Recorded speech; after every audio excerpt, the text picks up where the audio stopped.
So Infinix এবং টেকনোর মতো কোম্পানিগুলো বর্তমানে খুব ভালো ভালো ফোন রিলিজ করছে খুব কম টাকার মধ্যে। ইনফিনিক্সের নতুন একটি ফোন নোট 11 প্রো, যেটি অবশ্যই ইনফিনিক্সের মধ্যে সবচেয়ে বেশি দামি এবং ভালো ফোন হতে চলেছে। ওভারঅল স্পেসিফিকেশন দেখে, আউটলুক দেখে সবকিছু মিলিয়ে ফোনটি one of the best phone এই মুহূর্তে মার্কেটে বলা যেতে পারে। কিন্তু তারপরেও কিছু কিছু বিষয় আছে যেগুলোর জন্য ইনফিনিক্স এই ফোনটিতে খুব একটা সুবিধা করতে পারবে না মার্কেটে। কেন এই ফোনটি মার্কেটে খুব একটা সুবিধা করতে পারবে না এবং কি কারণে ইনফিনিক্সের এত ভালো একটি ফোন হওয়া সত্ত্বেও মার্কেটে অন্যান্য কোম্পানির সাথে টিকতে পারবে না, সেই নিয়ে আজকের এই ভিডিও। আশা করি ভিডিওর শুরু থেকে শেষ পর্যন্ত দেখবেন, তাহলে ইনফিনিক্স নোট 11 প্রো সম্পর্কে A to Z সকল কিছু জানতে পারবেন এবং সেই সাথে এটিও জানতে পারবেন এই ফোনটি কেন one of the best phone হওয়া সত্ত্বেও মার্কেটে খুব একটা সুবিধা করতে পারবে না। কিন্তু শুরুতে শুধরে নিই, যদি ভিডিওটি ভালো না লেগে থাকে তাহলে অবশ্যই ডিসলাইক বাটনে ক্লিক করুন। ডিসলাইক দিতে কিন্তু আপনার টাকা লাগে না, কিন্তু একটি ডিসলাইক পারবে আমাকে উৎসাহ দিতে পরবর্তী ভিডিওটি আরো সুন্দরভাবে আপনাদের সামনে উপস্থাপন করতে। প্রথমে যদি ডিজাইনের কথা বলি, সামনে পেছনে গ্লাস বডি থাকবে কিন্তু প্লাস্টিকের ফ্রেম। ওভারঅল ডিজাইনটি বেশ চমৎকার। সামনে পাঞ্চ হোল রয়েছে স্ক্রিনের একেবারে মাঝ বরাবর, পেছনে ক্যামেরা বাম্পটিও বর্তমানে সকল ফোনের মতোই কিন্তু দেখতে বেশ প্রিমিয়ার লুকের মতোই। ফোনটির ওজন হবে 209 গ্রামের কাছাকাছি, কারণ ফোনটি একটি বেশ বড় সড়ো সাইজের। বরাবর আমরা দেখে থাকি যে ইনফিনিক্সের প্রতিটি ফোনের স্ক্রিন সাইজ অনেক বড় হয় তুলনামূলক অন্যান্য ফোনের চেয়ে। ফোনটিতে 2টি সিম ব্যবহার করতে পারবেন, 2টি স্ট্যান্ড বাই থাকবে, ন্যানো সিম অবশ্যই। ডিসপ্লের কথা বলতে গেলে 7 ইঞ্চির বিশাল বড় একটি ডিসপ্লে, যার রেজুলেশন হবে 1080x2400 pixel, PPI density almost 400। মজার ব্যাপার হচ্ছে এই ডিসপ্লেটি আইপিএস এলসিডি ডিসপ্লে এবং 120 হার্জ রিফ্রেশ রেট সাপোর্ট পাবেন। ডিসপ্লের স্ক্রিন টু বডি রেশিও হবে অলমোস্ট 90%। সো বড়সড় ডিসপ্লে, প্রায় ট্যাবলেটের কাছাকাছি, এবং ইনফিনিক্স বরাবরই তাদের প্রতিটা ফোনের ডিসপ্লে অনেক বড় রেখে থাকে, যেটি অবশ্যই যারা বড় ডিসপ্লে পছন্দ করেন, মুভি দেখতে পছন্দ করেন কিংবা গেম খেলতে পছন্দ করেন তাদের জন্য অবশ্যই একটি ভালো দিক।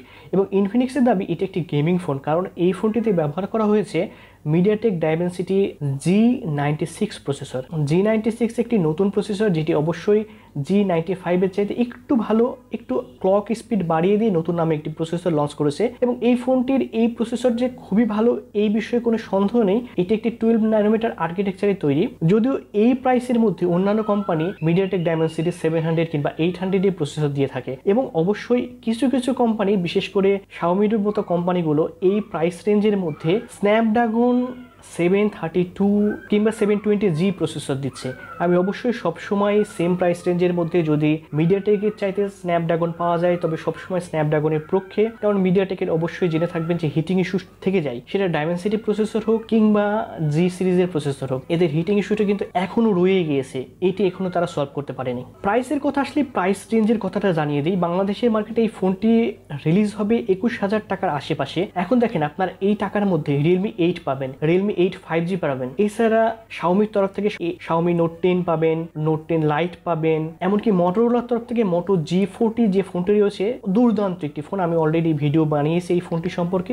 এই ফোনটিও পাবেন এই প্রাইস সেগমেন্টে। এখন আপনি এই শাওমি, রিয়েলমি থেকে শুরু করে মোটরোলা এমনকি স্যামসাংয়ের বেশ কয়েকটি ফোন পাবেন এই প্রাইস রেঞ্জে। তাদেরকে বাদ দিয়ে কি এই ফোনটি নিতে চাবেন? যদিও স্যামসাং এই মুহূর্তে এই প্রাইস সেগমেন্টে যেসব ফোন লঞ্চ করেছে তাদের একটাতেও G96 কিংবা G90 কিংবা G95 প্রসেসর নেই, তাদের সব ফোনে G85 প্রসেসর ব্যবহার করা হয়েছে, যার চাইতে এটি অবশ্যই ভালো দিক। কিন্তু ব্র্যান্ড ভ্যালুর একটা বিষয় আছে।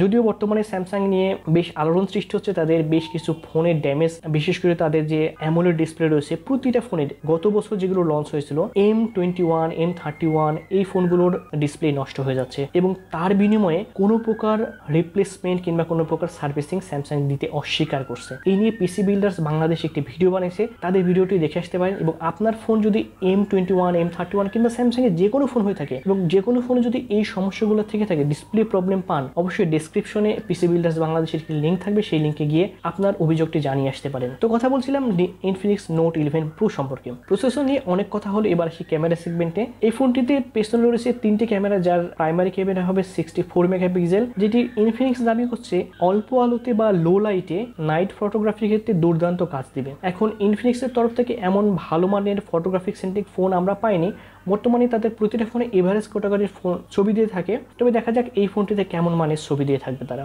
64 মেগাপিক্সেল প্রাইমারি ক্যামেরার সাথে একটি 13 মেগাপিক্সেলের টেলিফটো লেন্স যুক্ত করা হয়েছে এই ফোনটির সাথে। এই লেন্সে আপনি 3x অপটিক্যাল জুম পাবেন। এর সাথে কোনো আল্ট্রা ওয়াইড লেন্স পাচ্ছেন না, তার সাথে 2 মেগাপিক্সেল একটি ডেপথ সেন্সর নামক ফালতু লেন্স পাবেন। তো এই 13 মেগাপিক্সেল টেলিফটো লেন্সের সাহায্যে আপনি 3x অপটিক্যাল জুমের সুবিধা পাবেন, সেই সাথে 30x পর্যন্ত জুমিং সুবিধা পাবেন এই লেন্সটিতে। তো ইনফিনিক্সের দাবি অল্প আলোতে এই ফোনগুলো খুব ভালো মানের ছবি তুলতে পারবে। সামনে রয়েছে 16 মেগাপিক্সেল ক্যামেরা, সেটি দিয়েও আপনারা খুব সুন্দর অল্প আলোতে ছবি তুলতে পারবেন বলে ইনফিনিক্স দাবি করছে। এখন বর্তমানে কেমন আউটপুট দিবে সেটি ভবিষ্যতেই জানা যাবে। ফোনটি রিলিজ হোক, আমাদের হাতে আসুক, তারপর আমরা জানতে পারবো। ভিডিওগ্রাফির ক্ষেত্রে এই ফোনটি খুব একটা ভালো কাজের নয়, কারণ সামনে এবং পেছনে দুইটি ক্যামেরা দিয়ে আপনি শুধুমাত্র 1080 পিক্সেলে ভিডিও রেকর্ডিং করতে পারবেন। বর্তমানে প্রতিটি ফোনে প্রায় আমরা 4K রেকর্ডিং ভিডিও সুবিধা পাচ্ছি।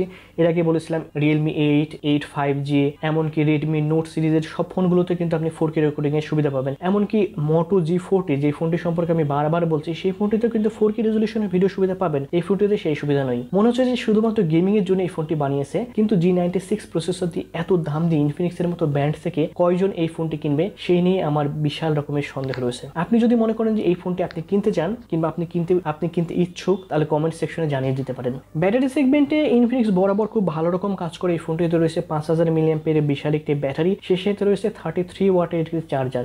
33 ওয়াটের একটি চার্জার বলা যায় যে ভালো মানের, কিন্তু যখনই 5000 মিলিঅ্যাম্পিয়ারের একটি ব্যাটারি দিবে তখন সেটি চার্জ দিতে বেশ কিছু সময়ের প্রয়োজন। সেক্ষেত্রে 50 ওয়াটের কিংবা 50+ ওয়াটের কোনো চার্জার থাকলে অবশ্যই ভালো হয়। তবে 33 ওয়াট খারাপ না, অন্তত 10 ওয়াট কিংবা 18 ওয়াটের চার্জার তো তারা দেয়নি। এই নিয়ে আমাদের অবশ্যই সন্তুষ্ট থাকা উচিত। 3টি কালারে এই ফোনটি লঞ্চ হবে, গ্রে, গ্রিন এবং ব্লু, এবং তার সাথে কি কি হাজে বাজে নাম যোগ করেছে সেগুলো আমার মনে নেই এই মুহূর্তে। তো ফোনটির আউটলুক থেকে শুরু করে দেখতে অনেক সুন্দর, কিন্তু দামটা একটু বেশি। 21000 টাকা অনেক বেশি হয়ে যায়। এই ফোনটি যদি এই প্রাইস সেগমেন্টে না হয়ে এই ফোনটি যদি 20000 টাকার নিচে 16 থেকে 17000 টাকার মধ্যে লঞ্চ হতো, তাহলে one of the best phone নিঃসন্দেহে চোখ বন্ধ করে বলা যেত। কিন্তু এই যখনই কোনো কোম্পানি 20000 টাকার উপরে যাবে বাংলাদেশে, তখন কিন্তু প্রতিটা কোম্পানির এই প্রাইস সেগমেন্টে বেস্ট ফোন রয়েছে। তাদের সাথে টক্কর দিয়ে মার্কেটের টিকে থাকা কিন্তু চারটেখানে কথা নয়। ইনফিনিক্স কেন এই সাহস নিল তারা জানে। বর্তমানে আপনি জেনে থাকবেন যে প্রতিটা ফোনের দাম বেড়ে গিয়েছে। ইনফিনিক্স কিন্তু সেটার ব্যতিক্রম নয়। ইনফিনিক্সেরও প্রতিটা ফোনের দাম বাড়িয়ে দিয়েছে, কিন্তু তাদের নোট সিরিজগুলোর দাম বরাবরই একটু বেশি মনে হয়। নোট 10-এও কিন্তু অনেক বেশি দাম ছিল। এছাড়া এই ফোনটিতে হাবিজাবি 3.5 মিলিমিটার জ্যাক কিংবা USB type C, FM radio সবকিছু পাবেন। এসব নিয়ে কোনো দুশ্চিন্তার কোনো কারণ নেই। তো আজকের ভিডিও এখানে শেষ করছি। আশা করি ভিডিওটি ভালো লেগেছে। যদি ভিডিওটি ভালো লেগে থাকে তাহলে সাবস্ক্রাইব করতে পারেন, আর যদি ভিডিওটি ভালো না লেগে থাকে তাহলে ডিসলাইক বাটনটি রয়েছে, ডিসলাইক দিয়ে আমাদের অগ্রযাত্রাকে সমৃদ্ধ করুন। সবাই ভালো থাকবেন, আশেপাশে পরিষ্কার পরিচ্ছন্ন রাখবেন। মনে রাখবেন পরিষ্কার পরিচ্ছন্ন এমানে রঙ্গ। আর হ্যাঁ, বেশি বেশি করে পায়ে হাঁটে সাইক্লিং করুন। আপনারা তো জানেন বাসের ভাড়া বাড়িয়ে দিয়েছে। বাসে চড়া থেকে বিরত থাকুন। Bye bye.